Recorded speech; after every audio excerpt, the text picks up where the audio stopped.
Bonjour à tous, j'espère que vous allez bien. Aujourd'hui, on se retrouve pour une nouvelle vidéo, la troisième si je me trompe pas. Aujourd'hui, on va parler de Disney Channel, de son parcours. Et oui, évidemment, les souvenirs vont revenir, ça va vous faire plaisir. J'espère que vous êtes prêts pour l'histoire de la chaîne Disney Channel.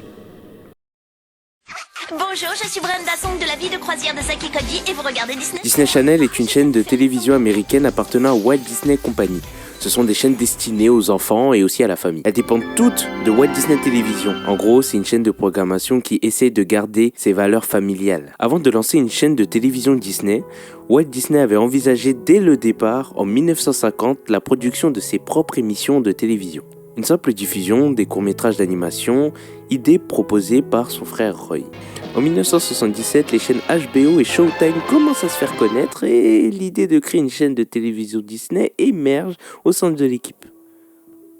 Jim Gimero est un directeur d'entreprise, il fait ses études dans la radio et la télévision et il est connu pour sa carrière chez Disney au début des années 1973. Il est approché par Richard Ivrin, un directeur artistique qui lui propose de diriger la division internationale de Disney. En 1977, Jim Gimero présente un projet Disney Satellite Network, mais Disney refuse à cause d'un projet Epcot, un parc à thème qui empêche Disney de rentrer dans le marché des chaînes. Le studio possède 250 longs métrages, 456 courts métrages d'animation et 27 années de programmes télévisuels. Et la plupart sont jamais diffusés. Donc Jim Gimero veut créer sa propre chaîne de télévision. Le projet met 2 ans à voir le jour. Déjà pour qu'il crée la chaîne, il dépense 100 millions. C'est énorme 100 millions. Puis après pour les nouveaux programmes, il dépense 44 millions et il dépense 19 millions pour des satellites. Ça fait cher. Donc avant, la chaîne, c'était une chaîne optionnelle. Elle a été lancée en 1983 aux États-Unis, plus précisément le 18 avril. Les horaires de diffusion, c'était de 7h à 1h du matin. Puis après, le 7 décembre 1986, ils ont décidé de diffuser leur programme 24h sur 24. T'avais Bon Week-end Mickey, t'avais les aventures de Winnie l'ourson. Puis après, en 1993, la chaîne est passée de optionnelle à basique et elle atteint 35 millions d'abonnés aux États-Unis. Et ça devient la chaîne avec le développement le plus rapide. En 1995, la première chaîne étrangère est lancée à Taïwan et maintenant elle est diffusée à plus de 100 pays avec plus de 20 langues. Et bien sûr, il commence avec des programmations qui est orientées vers la famille. En 1997, Rich Ross est nommé directeur de Disney Channel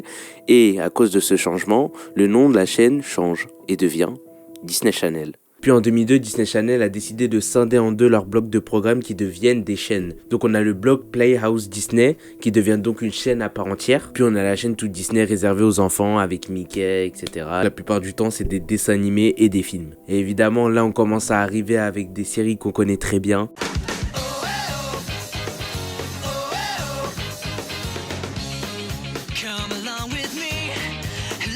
L'inspiration pour la série est venue de l'idée de placer des personnages principaux dans un environnement unique et intéressant. Les créateurs ont choisi le cadre inhabituel de sitcom, un hôtel de luxe. L'idée était de créer un environnement riche en possibilités, comiques, avec 2 frères jumeaux, Zack et Cody, explorant et provoquant des situations humoristiques dans cet hôtel. En 2005, Disney Channel diffuse la première saison de la vie de palace de Zack et Cody, la comédie familiale qui est devenue culte de 2003 à 2007. Et non, ce n'est pas fini parce qu'il y a aussi ça.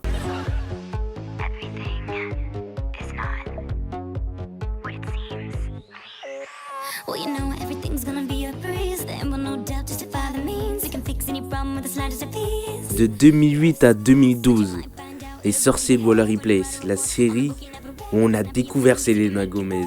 On la connaissait de nulle part. C'est clairement ce qui a fait décoller sa carrière. C'est la série qui a révélé Selena Gomez au grand public. Et pour une autre aussi qu'on va voir plus tard. Parmi les 3 gros succès de Disney, on a évidemment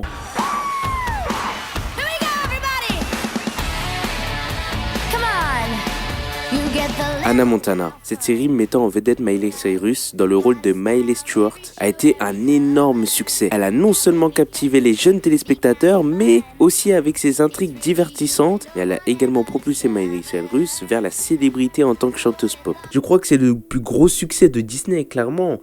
Mais tout le monde a voulu copier son style, tout le monde mettait ses musiques, c'était dans la playlist de tout le monde. Évidemment, ça a lancé la carrière de Miley Cyrus. Maintenant, que ce soit dans la musique ou dans l'acting, elle a totalement percé. Évidemment, c'est pas le seul succès de Disney Channel. On a aussi le fameux, l'unique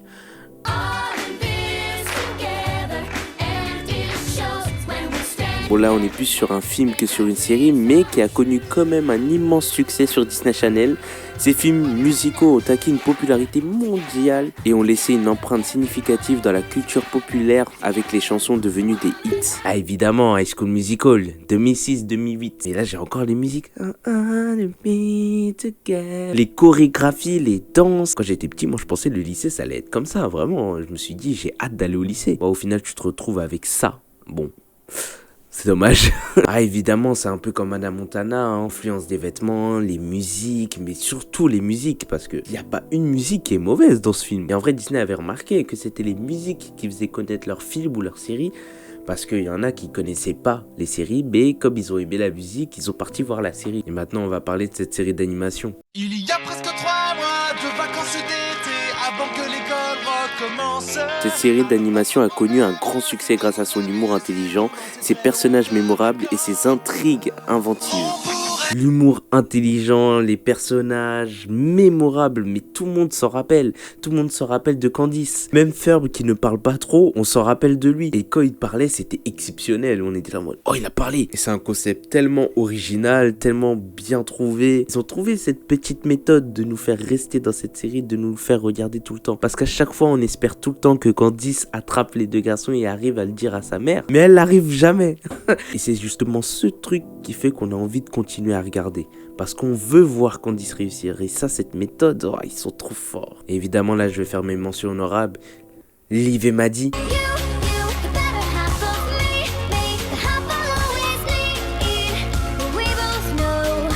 Désolé mais il est dans mon top 3 hein, et il est peut-être pas top 3. Bonne chance Charlie.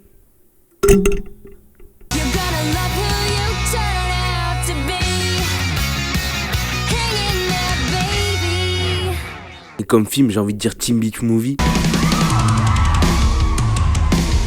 Incroyable, mais en plus cet acteur, moi je l'appellerais toujours Austin. On a Letty Shine, Camp Rock, que j'ai regardé récemment, j'avais jamais vu. Et plein d'autres, Bon après Disney Channel et la télé, évidemment Disney a pensé à faire une plateforme de streaming, vous le connaissez, Disney+.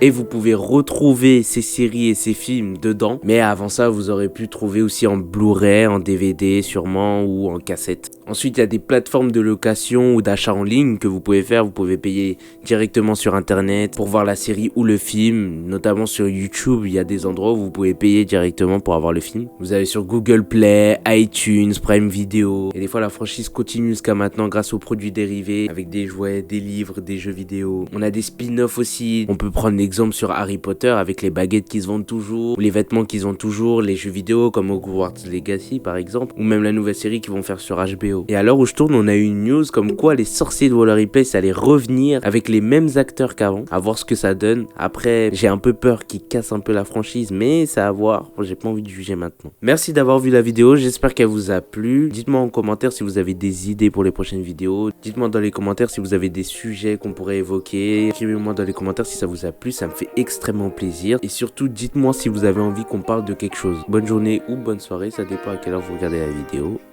Salut! You were always right beside me.